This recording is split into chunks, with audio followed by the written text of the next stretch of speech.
Despite daily pleas to use less water, it doesn't seem like Calgarians are getting the message.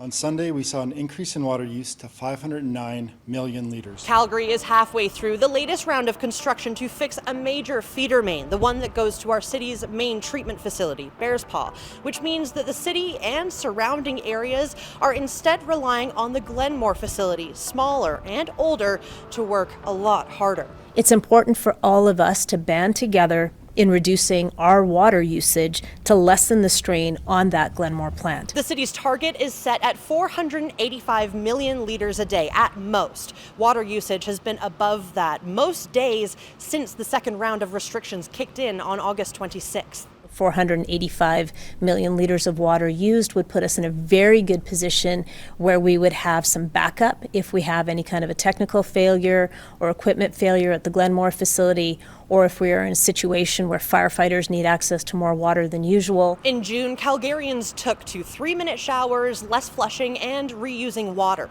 all in an effort to keep water consumption below the 450 million liter target. I would say that people understood in June how big of an emergency it was, and that's because the pipe basically exploded, and the next day we had to issue an emergency alert. We were in a crisis situation at that time. We are not in a different situation than we were in June.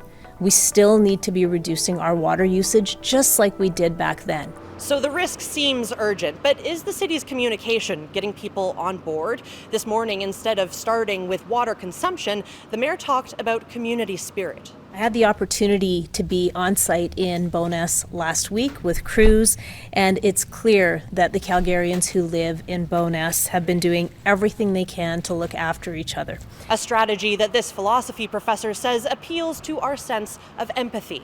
And so pointing to people that have needs, right? Pointing to people who might suffer as a result of lack of water, pointing to people whose businesses are suffering. It's trying to help elicit support for them. Habib says a more negative message brings the danger of scaring people. People don't want to hear it, it frightens them, and fear quickly turns to anger, right? So there's more resistance, more complaining. Absolutely, absolutely. That's why, appealing to their better nature, we're all in this together, is the way to go. He says the enforcement of bylaws is there to act as a deterrent. The city has handed out 29 violations since restrictions began. There are fines, there's publications of the fines that are meant to serve that purpose. But for the public face, yes, it's much better to appeal to people's better natures. As for getting more Calgarians to cut their water consumption, Habib says that initial emergency in June probably got a lot of people to pay attention. But that's not a strategy anyone likely wants to repeat. Let's not hope for it, right? Because the sort of event that might do it is possibly tragic, right? Some sort of fire or something that we can't handle. Let's not hope for it. But as city officials have said, the more water still being used, the more pressure on the Glenmore treatment plant, which puts all those who rely on our city's water supply in a precarious position.